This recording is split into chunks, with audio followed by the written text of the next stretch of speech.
On the 10th of June 2000, London opened a new bridge. Around 90,000 people crossed it that day, and by the afternoon it was swaying side to side, hard enough that people stopped walking and grabbed the handrails. 2 days later, the Millennium Bridge closed. It stayed closed for almost 2 years. The engineers had not made a mistake in the steel. The problem was the people on it.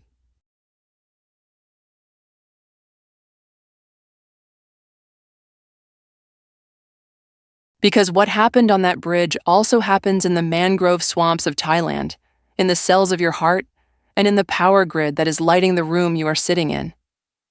Along the tidal rivers of Southeast Asia, male fireflies gather in the trees at dusk.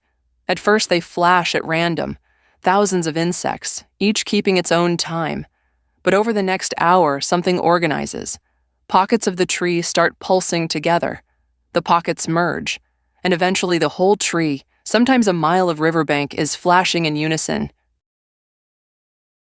No firefly is in charge. Nothing is being broadcast. Each insect can only see its neighbors, and each one is running its own private clock. And yet the tree agrees. You can build a small version of this on a table, put 5 metronomes on a board, start them at random, and rest the board on 2 soda cans so it can roll. Within a couple of minutes, they are ticking as one. An audience will sometimes slide into rhythmic applause with nobody suggesting it, and the pacemaker cells in your sinoatrial node are right now firing together, which is the only reason you have a pulse instead of a twitch. So this is the question. How does a crowd with no leader, no conductor, and no shared clock end up agreeing? And why does it happen so suddenly? To answer that, we strip a firefly down to almost nothing. Forget the insect. What matters is that it repeats. It builds up, it flashes, it resets, and it starts again. Anything that repeats can be drawn as a point traveling around a circle. One lap is one cycle. Where the point sits on that lap is its phase, written theta. How fast it goes around is its natural frequency, omega. A single oscillator is completely boring. Its phase just increases at a steady rate. The interesting part is that no 2 real oscillators are identical. Every firefly has a slightly different omega. So if we put 200 of them on the same circle and let them run, this is what happens. They spread. Whatever agreement they started with, they lose. Left alone, a population of imperfect clocks always drifts into noise. Now we add the one thing we have been leaving out. They can see each other. A firefly that sees a neighbor flash nudges its own clock. If the neighbor is ahead, it hurries up. If the neighbor is behind, it holds back. That is the whole mechanism. And in 1975, a Japanese physicist named Yoshiki Kuramoto wrote it down in a single line. The rate of change of an oscillator's phase equals its own natural frequency, the part it would do alone, plus a correction. The correction looks at every other oscillator, takes the difference between their phases, and feeds it through a sine. The sine is doing something simple. If the other one is ahead, it is positive, and this oscillator speeds up. If it is behind, it is negative, and it slows down. Sum that over the whole population and scale it by a number, K, the coupling strength. K is how loudly they are allowed to talk to each other. We need a way to measure how much they agree. Put every oscillator on the circle as an arrow of length 1 and average them. If the phases are scattered evenly, the arrows cancel, and the average sits near the center with length close to 0. If they are bunched, the average is a long arrow pointing straight at the crowd. Call its length R. 0 is total disorder. 1 is perfect lockstep. And here is the result that makes this famous. Let's slowly turn K up from 0 and watch R weak coupling. Nothing. They can hear each other and it does not help. They still drift apart. Turn it up further, still nothing. R stays flat on the floor.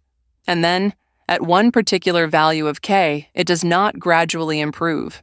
It takes off. That value is called the critical coupling.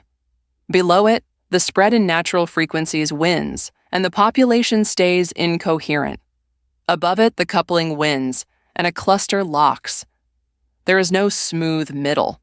This is a phase transition. The same kind of thing as water becoming ice. Sync is not something a group does more and more of.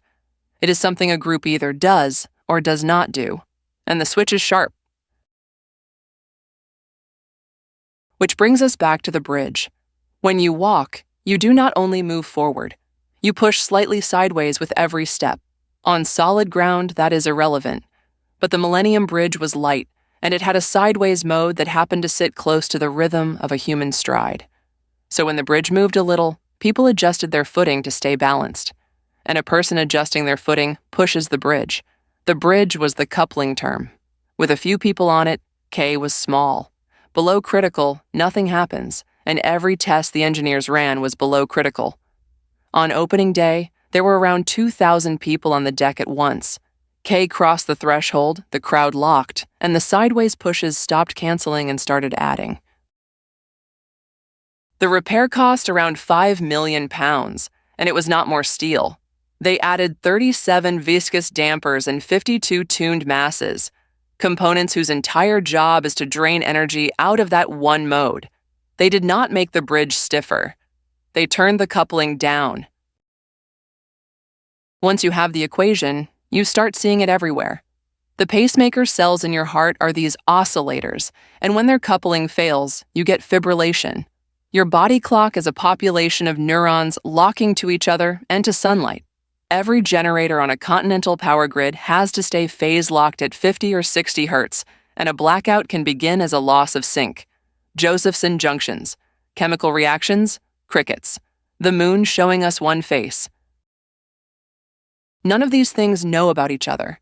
A firefly and a power station share no mechanism at all. What they share is a structure. Many things that repeat, each slightly different, each able to nudge its neighbors. That turns out to be enough. Give a population that structure and turn the coupling up, and sooner or later it will agree, whether or not anybody asked it to. So that is the first surprise. Simple local rules producing order that nobody designed. Next episode, almost the same setup produces the exact opposite. Two pendulums, one hanging off the other, obeying laws we have had since Newton, and completely unpredictable. That is chaos. Subscribe and I will see you there. And